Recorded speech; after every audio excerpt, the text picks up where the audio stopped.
പ്രാർത്ഥനാ ജീവിതത്തിൽ ഉണ്ടാകേണ്ട 3 കാര്യങ്ങളെക്കുറിച്ച് കാനാൻകാരി തന്റെ ജീവിതത്തിലൂടെ പറഞ്ഞു തരികയാണ്. ആദ്യമായിട്ട് നമ്മൾ പ്രാർത്ഥിക്കുമ്പോൾ നമ്മുടെ ജീവിതത്തിൽ ഉണ്ടാകേണ്ട ആദ്യത്തെ കാര്യം എന്ന് പറഞ്ഞു കഴിഞ്ഞാൽ സ്ഥിരതയുള്ള വ്യക്തിയായിട്ട് മാറും. പെർസിസ്റ്റൻസ്. അത് നമ്മുടെ ജീവിതത്തിൽ എപ്പോഴും ഉണ്ടാകണം. നമുക്കറിയാലോ, ഒരു കാര്യം നടക്കുന്നത് വരിക നമ്മുടെയൊക്കെ സ്ഥിരത എന്ന് പറഞ്ഞാൽ, അല്ലെങ്കിൽ നമ്മൾ ചെയ്ത് കഴിഞ്ഞിട്ട് കിട്ടിയില്ലെങ്കിൽ പിന്നെ നമ്മൾ എന്ത് ചെയ്യാന്ന് ചോദിച്ചു കഴിഞ്ഞാൽ പിന്നെ മറ്റൊരു വഴിയിലേക്ക് കടന്നു. വേറെ എന്തെങ്കിലും കേൾക്കുമ്പോഴേക്കും ആ വഴിയിലൂടെ നമ്മൾ നടക്കാൻ തുടങ്ങും. എന്നാൽ ഈ കാനാൻകാരി യേശുവിൻ്റെ അരികിൽ വന്ന് കരഞ്ഞ് പറഞ്ഞു. നിശബ്ദതയായിരുന്നു യേശുവിന് ഉണ്ടായിരുന്നത്.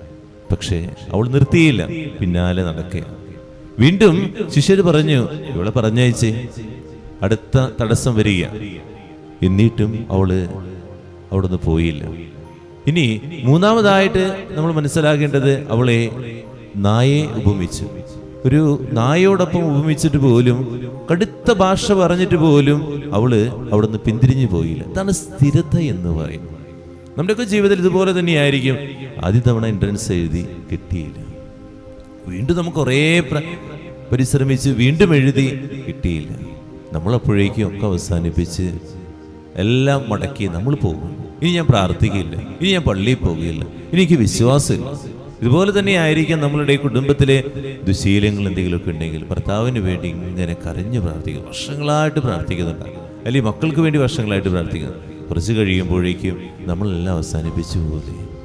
ഈ വിശ്വാസം തന്നെയായിരുന്നു മോനിക്ക് പുണ്യവതിക്ക് ഉണ്ടായിരുന്നത്. എൻ്റെ മകന് വേണ്ടി വർഷങ്ങൾ ദൈവസന്നിധിയിൽ കരങ്ങൾ വിരിച്ച് പ്രാർത്ഥിച്ചത് കൊണ്ടാണ് ആ കണ്ണുനീരിൻ്റെ പുത്രൻ രക്ഷപ്പെട്ടു എന്നുള്ളതാണ്. പ്രാർത്ഥന ജീവിതത്തിൽ നമ്മൾ മനസ്സിലാകേണ്ടത് സ്ഥിരതയാവേണ്ടത്.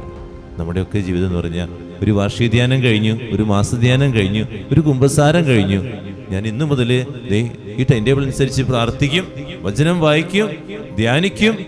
ഒരാഴ്ച കഴിയുമ്പോൾ കിടക്കണം, നമ്മൾ തലകുമ്പിട്ട് കിടന്നുറങ്ങണം, തലകുമ്പിട്ട് നമ്മൾ മറിഞ്ഞു വീഴുന്നത് കാണും. ഇത് തന്നെയാണ് നമ്മുടെയൊക്കെ ജീവിതം നമ്മൾ ചെയ്തുകൊണ്ടിരിക്കും. ഇതുപോലെ തലകുമ്പിട്ട് കിടക്കുകയാണോ എന്ന്, പ്രാർത്ഥനാ ജീവിതത്തിൽ തലകുമ്പിട്ട് കിടക്കുകയാണോ എന്ന് നമ്മളൊന്ന് ചിന്തിക്കണം. സ്ഥിരതയുള്ള വ്യക്തിയായിട്ട് മാറുക.